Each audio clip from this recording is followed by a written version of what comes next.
Ladies and gentlemen, we interrupt your regularly scheduled programming to bring you this special bulletin. I made a deal with myself when I started my channel that I would be honest because, well, credibility and integrity is, well, for the most part, the only form of currency that content creators have on social media, on YouTube and the like. And if I'm going to sit there and have the stones to point out the foolishness from IGN and Polygon and Kotaku, well, can't pull any punches when it's, well, a content creator or a website that I mostly agree with every now and then. And of course, now with Doom, the Dark Ages come out, and this absolute, complete, and total room temperature IQ nontroversy, I just can't help myself. I'll give Fandom Pulse one thing: at least John F. Trent has the stones to put his name on articles, regardless of what his opinion is and whether you agree with it or not. Gamers fear the worst for Doom the Dark Ages campaign, and they might be right. No, they're going to be astronomically wrong because, first of all, gamers aren't fearing the worst. There's just a few select, well, window lickers online complaining about, oh no, as an unattractive female, or, by some standards, in the trailer. I couldn't give a rat's toss about these side, insignificant characters in a Doom game. I care about Doom Guy, the big booms, and slaughtering every single solitary thing in my path, which is, well, what players of Doom, the only thing they care about. Its software owned by ZeniMax Media Incorporated, one of the key studios within Microsoft Xbox's game studio division, recently revealed a developer sneak peek that everyone is loving. Now, if you want to sit there and criticize the speed or the possibility of the speed and how the developers came out and said, it's going to be a little bit slower paced, you're going to be more of a tank than a jumping around agile slaughterer, you're going to run through everything as if a tank through a brick wall. You want to criticize that? Then we can talk about that. But this, we're getting a little overblown, in my opinion, with the anti-woke mind virus. Gamers over social media, a couple here and there, particularly X, have dissected every bit of its software segment during the latest Xbox Developer Direct because they are excited. Unlike, well, nah, really right here. Okay. Apparently, all women must be drop-dead, gorgeous, ultra-sexy, and you wonder why the people that we are fighting against call us the names that we do. What I want in my video games, I've said it numerous times, M-I-F-F, and maybe a little F at the end. Make it fun first, fucker. That's it. If this is what you're pushing first, if you are pushing the sexy babes and scantily clad, bouncy, jiggly physics, if that is what you are pushing ahead of a fun game, it must have this first. You're no different than the people we're arguing against because you're pushing an ideology over fun. You're pushing a particular viewpoint over making the game entertaining first. An interesting story, an interesting world, good game mechanics should always come first. The character models, yes, we would like them to be aesthetically pleasing. And this lovely lady on the left, she's in the military, obviously, fighting demons. I'm not sure what you expect these people to look at. And it's quite possible. Now, I like to play devil's advocate. To be fair, either one of these is fine. Maybe that's a bad angle. Who knows? Just for me personally, could not care less. And I'm just now realizing you can't see my cursor on the recording. Where were we? Some others have focused on the introduction of accessibility features in Doom the Dark Ages, and they are a special kind of window licker. Doom has always had a difficulty slider. Call it journalist mode, call it baby. They even had the icon of a bib and a hood and a pacifier. It's always been there for Doom. What on earth are you talking about? While others have pointed out that Doom story mode may be the perfect vehicle for a bait and switch strategy. Okay. What? Oh no, they're going to make Doom Guy into Doom Girl. Cool, do I get to kill demons and slaughter everything within my path just like the previous games? If the answer is yes, give me more, give me more. Because you don't actually see Doom Guy, do you? Except in the cutscenes. Ah, David Sagittarius over here, and new gay and trans characters, Gavin the Drag Slayer, Baron of H&H, Cock O Demon are lesbians now. Cool. Do we still get to kill them over and over and over again? Yes, Queen, Doom is for you now. What on earth are you smoking, Dave? And of course, the the tweet that is making the rounds in so many videos. Good old 45666. Doom the woke ages. Is this real? Are people... I'm almost positive that good old 45666 over here is taking the piss, trying to bait farm. It's pretty obvious. 8.2 million views. It's easy to dismiss these concerns because we are intelligent individuals and don't care about your nonsense half the time when it doesn't affect the story. When it's not pushed in front of your face, when the gender swaps is not slammed over the head over and over again, and the game is fun and interesting, and the world is, well, somewhere you want to be as you slaughter demons from the pits of hell in a Doom game. Concerns are mere exaggerations and snowflake complaints. I bet, how do you feel about that, Fandom Pulse?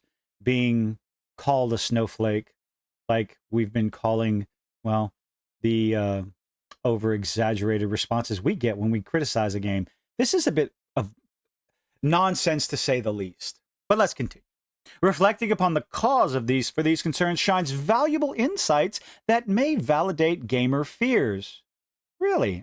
This will be interesting. Studios under the Xbox Studios label have continuously been exposed for promoting leftist agenda. Ah, yes. Now, I guess I could be concerned about that if you're talking about a role-playing game. You're talking about Doom here. What sort of ideological nonsense? It's a genuine question. Absolutely genuine question. What sort of ideological checkbox nonsense, I refuse to call it woke because it means nothing. That word means nothing. Nothing to anyone anymore. Stop using it. Be more specific with your complaints. Ideological checkbox, surgery scars, vitiligo, pushed and pushed and pushed while removing other options for other tastes that gamers have. Now that I would have a problem with, but this is a Doom game. What could they possibly push to make Doom the Dark Ages, so-called, quote-unquote, woke? Please let me know in the comments section down below. Ah, yes, Microsoft bad, Microsoft bad. According to Martin, the story of Doom the Dark Ages, like everything else in the game, is big. It's a summer blockbuster event with everything on the line, and you are the star of the show. Your power is coveted by your enemies and withheld from your allies. With the Slayer imprisoned at the start of the story, the balance of power between good and evil is shifting. Oh, do tell. The time is running out. It's a new story and the perfect entry point for new players. It's easier to access now. Oh, yes. I can see how words like that, well, they are red flags. We do hesitate with them. Easier to access. What sort of changes? I wonder. Let's finish reading the quote and see if he uses that lovely other word, modern audience. As we've taken the narrative out of the codex and into the cutscenes, featuring new characters, old allies, and powerful new villains. Okay, that does sound exciting, although a bit safe and corporate. Well, because he's trying to sell a game, and he's got corporate walking papers. Come on now. Let's go over them one by one. Oh my goodness, we are nitpicking. It's a summer blockbuster event. Who cares about that? You are the star of the show. That's a problem? Really? There's a case to be made about how RPGification, there we go, of Western entertainment, which may have resulted in the net negative overall due to the influence of DEI consultants. How on earth are you getting that from you are the star of the show?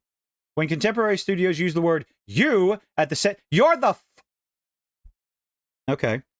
We are reaching Fandom Pulse, and this is impressive.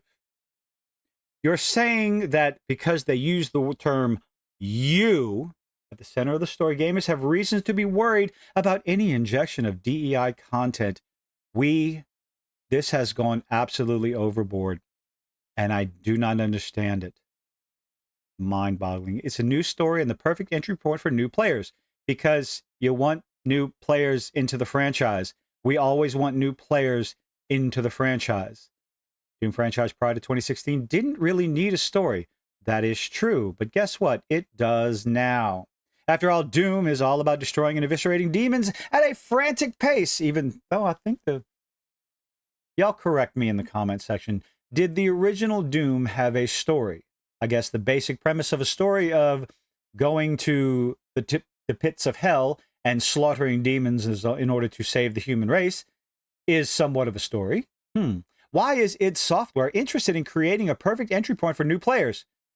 Because they want to make money, window licker. How about that? They want people to not be intimidated by one game after another with fast pace. They're making the game that, hey, if you want to get in and lower the settings a little bit, try a little bit. And if it becomes too easy, I saw another video talk about this. I was not aware of this. You can change the difficulty settings mid-game. You don't have to start over. Personally, I think that's fantastic. If the game is easy for you at a lower setting, you realize this and go, oh, okay, let's jack up the difficulty.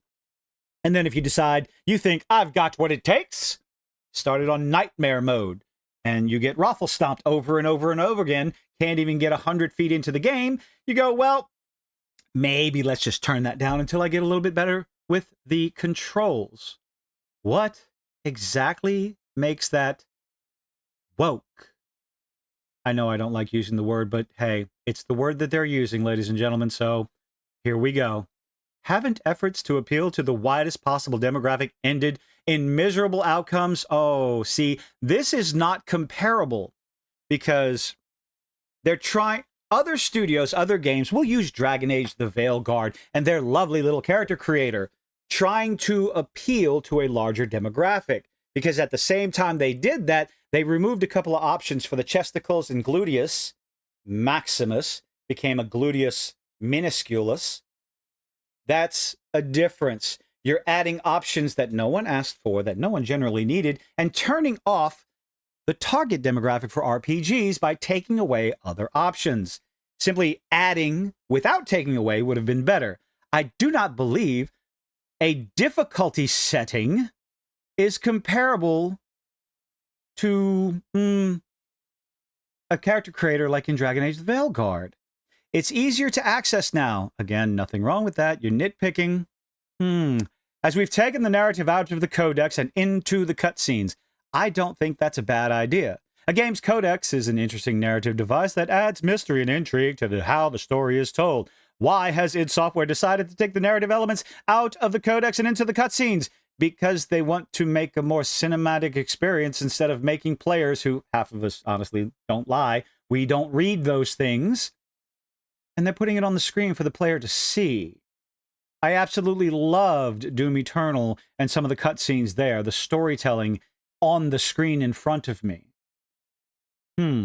Why is this a problem? It seems gratuitous at best and insidious at worst. How? Since DEI consultants are notable for using cutscenes as a way to spread feminist and the LGBTQ propaganda. It's Doom. Like, I'm going to end it on this. I'm going to share a link to the article so you know what, you judge for yourself. Like I said, this John F. Trent had the stones to put his name on this thing, on the articles that he writes, Fandom Pulse. This desire to hunt down, track down, and find DEI, ESG in absolutely everything that comes out and scream it from the rafters is no different than how Anita Sarkeesian infected the gaming industry with everything is racist, everything is sexist, everything is homophobic, and you have to find it. Doom the Dark Ages just looks like a fun game. And as long as me, the player, or you, the player, can run around with big guns and big weapons and a big flail and smash demons into a bloody little pulp while running around and adjusting the difficulty sliders just like in every single other game, I couldn't care less what the side characters look like, or what other difficulty settings they have, or how many cutscenes they do. Now, to be fair, I could be astronomically wrong on this one, and I will have to eat crow when the game comes out, but somehow, I have a funny feeling I won't be the one eating crow on this one. I am personally excited for Doom the Dark Ages, and while it will be coming to Xbox Game Pass day and date, I have every intention of buying this on the PlayStation 5 because, well, I like the controller when I play Doom Eternal. Well, who knows? Maybe I'll download it on my PC and I'll change my mind. I have every intention of putting my money down on this game, not using Game Pass, regardless of what platform I play it on. Have we gone too far with the Gamergate 2, the so-called anti-woke agenda? Have we gone too far? We'll have to wait and see. Let me know what you think in the comments section down below. This is irritating for me, and I do apologize. No, I don't. I don't apologize. This irritates the hell out of me. You're reaching. People are reaching and bringing up things that are nontroversies. The people we fight against are doing that. Stop using their tactics to so-called weed out what could possibly be just because you think, just because you're not 100% attractive to a female character in a game. Side character. Anyway, that's enough rambling for me. Leave a like, leave a dislike, share this with your friends, share this with your enemies, and I hope to see you on the next one. Bye-bye.